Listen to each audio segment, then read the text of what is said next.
It's the most magical time of the year, and I'm not talking about Christmas. I'm talking about the NFL season. So make sure you're ready with NFL Sunday Ticket and YouTube TV. Get the most live NFL games all in one place. Right now, you can save $85 when you bundle NFL Sunday Ticket with YouTube TV. Sign up today at youtubetv.com/Spotify. Device and content restrictions apply. Discount applied to first 4 months of YouTube TV, then $72.99 a month. Ends August 29th. Terms, restrictions, and embargoes apply. No refunds. This episode is brought to you by Shopify. Whether you're selling a little or a lot, Shopify helps you do your thing, however you cha-ching. From the launch your online shop stage, all the way to the we just hit 1 million orders stage. No matter what stage you're in, Shopify's there to help you grow. Sign up for a $1 per month trial period at shopify.com/special offer, all lowercase. That's shopify.com/special offer. Ryan Reynolds here for, I guess, my 100th Mint commercial.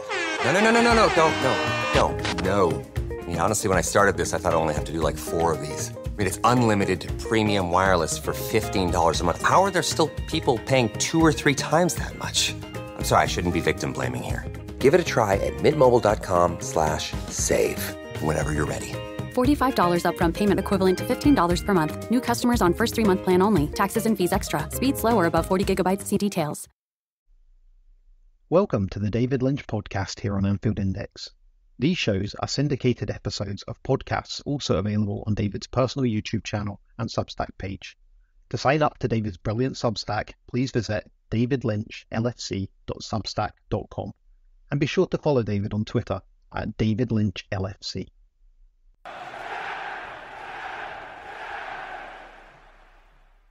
So Liverpool make a perfect start to the Arne Slot era as they claim a 2-0 win over Ipswich Town. But be honest, didn't really feel that perfect, did it, in the opening 45 minutes at Portman Road? Liverpool really struggling in that opening period up against an energetic, newly promoted team.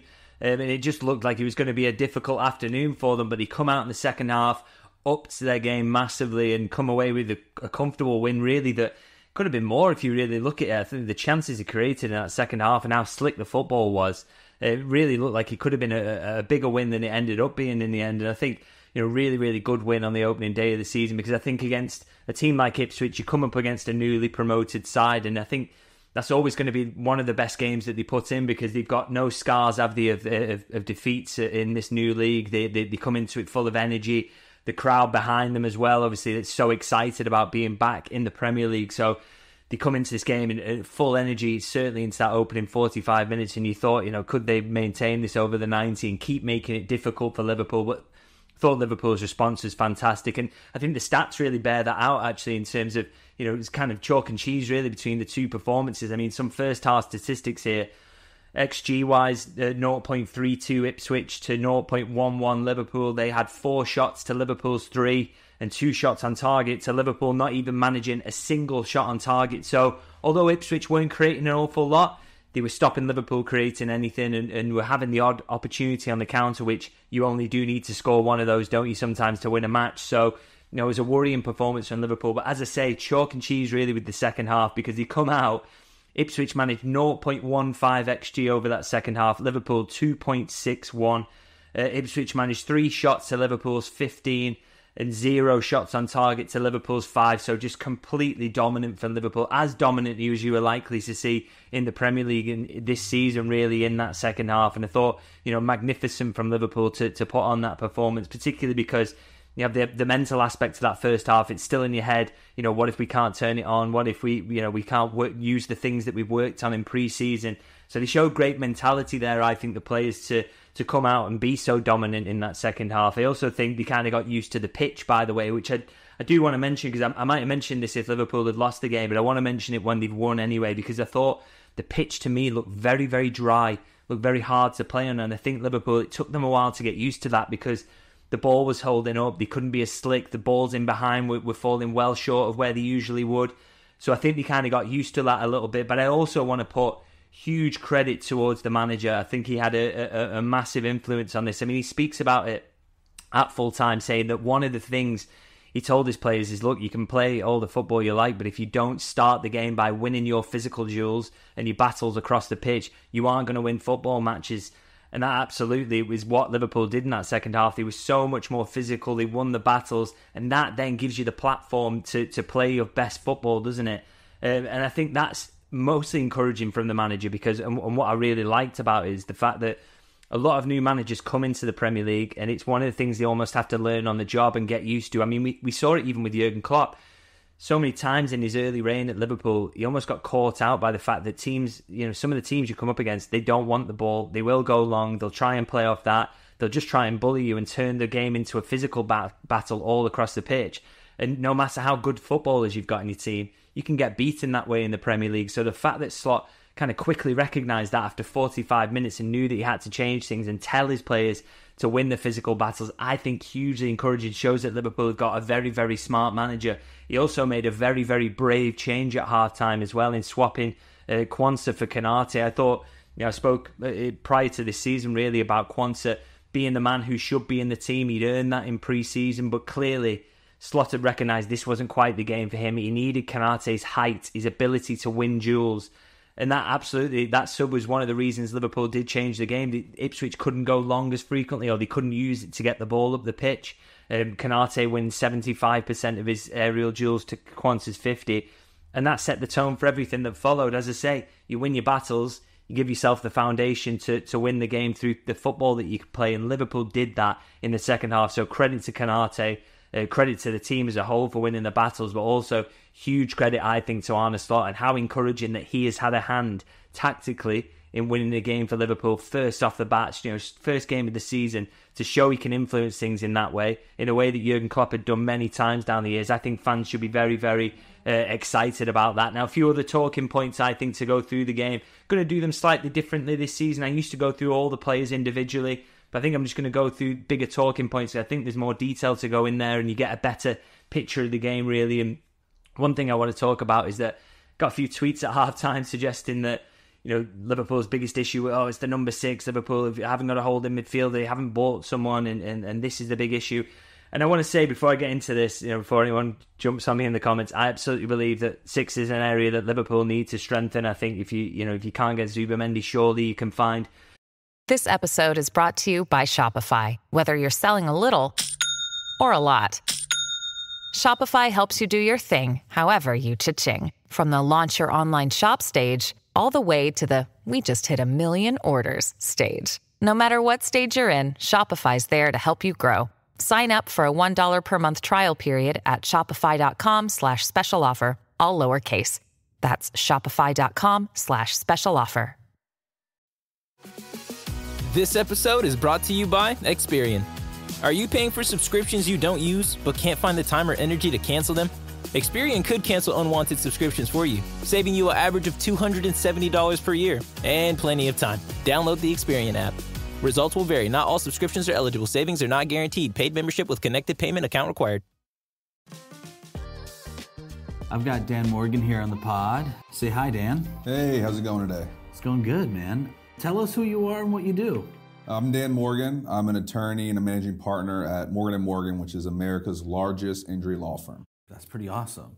Why do you guys think you win so many cases? The insurance companies and other companies that we go against know that we're going to take it to the end, that we believe in the case. So we fight for every dollar and we're not afraid to go that extra mile for our clients. Are insurance companies actually afraid of you guys? We don't bluff. We take it to trial and we are not strangers of getting very, very, very large verdicts. Awesome. So how does someone get in contact with Morgan & Morgan? What would I do if I got into an accident? Probably the easiest way is dialing pound law. That's pound 529 from your cell phone. And our call center is always waiting to take your call. 24/7, 365. Wow. Dan Morgan from Morgan & Morgan, America's largest injury law firm. Thanks for coming by the show. Thanks for having me. Visit forthepeople.com for an office near you. Someone else who fits the bill and improves the side. I think it is a glaring weakness for them, in an area they can definitely, not necessarily a glaring weakness, but an area they can definitely improve and get a top-class operator in there. But I argued at half-time, I didn't think that the issue was the number 6, and I think second half absolutely proved it. I think, like I say, the physical battles were being won all across the pitch by the players that pretty much, apart from Konate coming in, it started that first half. It was just about work rate. It was just about those players doing their jobs better and moving from there. And also, the reason I don't think the 6 was an issue in this game is because I thought Ryan Gravenberch had a fantastic game. especially second half. Like most players, he was better than he was in the first half, but I think he had a really, really encouraging and good game. And if Liverpool, it's my understanding that Liverpool aren't going to add in that position, or they're certainly, sources are saying that at the moment, they don't expect a number 6 to be added. And if that's the case, then it's going to be Gravenberch, and we have to hope that he can adapt to that job. But I think the early signs that we saw in this game were hugely encouraging. Really liked what I saw from him. He wins 6 out of 12 duels. You want to be in and around that 50% mark, maybe just slightly nudging higher. But generally, Liverpool have played well if they're in and around that 50% mark or just nudging above. So decent there. 8 defensive actions, and he wasn't dribbled past even once, which I think, again, for a number 6 in that position is an absolutely key statistic. You don't think as Gravenberch is a kind of natural on the defensive side, but his statistics there showed up really well. Thought of quite a few moments where he nicks in as well with his long legs to pinch the ball. So he's got the physical qualities to do it. Let's see if he can keep adapting and get there. But he also has that quality on the ball now. I spoke about this before in terms of his ability to drop the shoulder when he's in that holding role and work a yard for himself to play the pass. And he did that countless times today. Really, that is a quality he can really bring to that number 6 position that maybe others don't have in the squad. So really, really liked how he did that. And also 9 passes into the final third. Only Trent Alexander-Arnold out of any player on the pitch matched that. They both got 9, so both the highest on the pitch. So again, he's doing his job there. He's getting the ball, he's winning it, he's using the ball and firing it into the final third as quickly as he can. Thought he was absolutely brilliant in that aspect. And no better example of that than around the first goal. What a ball that is that he plays in behind to put Salah into, to then pass on to Jota to open the scoring. Absolutely brilliant ball. And you see Jota going over to him at the end and after celebrating the goal, and pointing at him, recognising how key that was, because as well, that comes at 0-0. Liverpool are struggling a little bit in the game.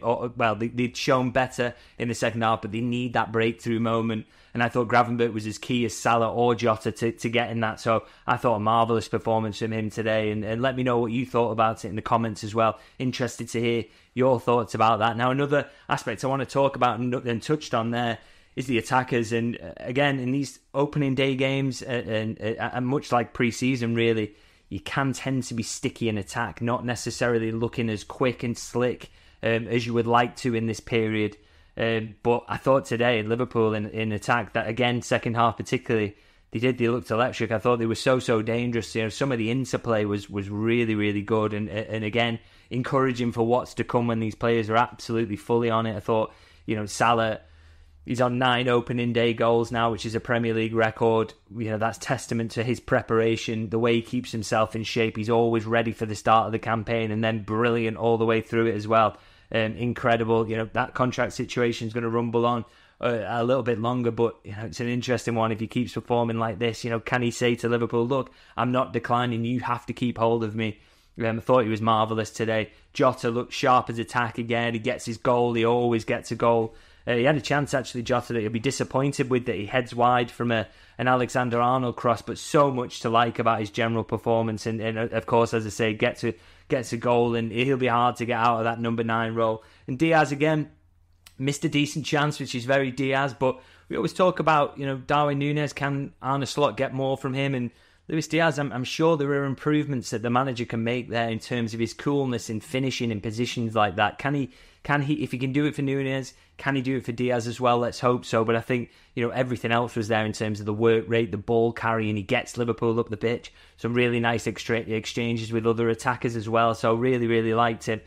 And I just thought the attack in general was very, very good in terms of how it worked. And as I say, that's a nice surprise on the opening day, because I don't think that is always the case, really. You can look a little bit off it in that aspect. But in the second half, Liverpool just, as I say, they created 2.61 XG and just blew Ipswich away. Could have won more comfortably. So fantastic to see the attack firing from the off and looking a little bit structured as well. There was some quick attacks in there, but also some real patience, which is slightly different to what we've seen under Jurgen, particularly in that last season. So, if that can continue to thrive, then that bodes really well for the season. And final point, I want to talk about really is the fact that Joe Gomez wasn't in the squad. Now, it's my understanding that he's not quite up for sale, but Liverpool are going to allow him to explore opportunities, and you can kind of understand that, really. I think, you look going into this season, he's maybe third choice right back behind Bradley and Alexander-Arnold. left back. He's, Robertson looks first choice, Tsimikas maybe second choice because he's that left footer and he gives you balance. Even though I thought Gomez did well there, you do always want that balance down at left back, and centre half again. He's definitely fourth choice, isn't he? So you can understand why Liverpool are allowing him to explore those opportunities. It does look like a move could be on the horizon for him, which is sad to see him go because he's a great player for Liverpool, but he is so far down the pecking order at the moment that I think it's fair for him to be allowed to go and seek regular football elsewhere. But also, Liverpool will have to react. We know defence is an area they've been looking at.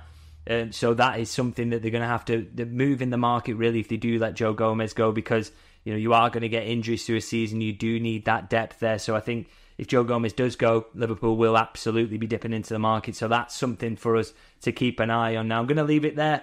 As I say, let me know in the comments, what did you think about today's performance, particularly second half? How encouraging was that? Do let me know your thoughts, and please do subscribe to the channel as well if you're new to these videos. Obviously, I cover every match. I'll be at Anfield next week as well. Very much looking forward to that. And also, so many more transfer updates to go. I mean, we've had Joe Gomez's future thrown into doubt there. I'm sure that could mean an outgoing for him, but also some more incomings. And Liverpool have yet to make a signing, but the expectation is that they will do that in the next couple of weeks of the window. So the best way to keep track of that is to subscribe to the channel, and I'll bring you every transfer update. So I'm going to leave it there. As I say, hopefully transfer updates to come, so hopefully I'll see you guys very soon.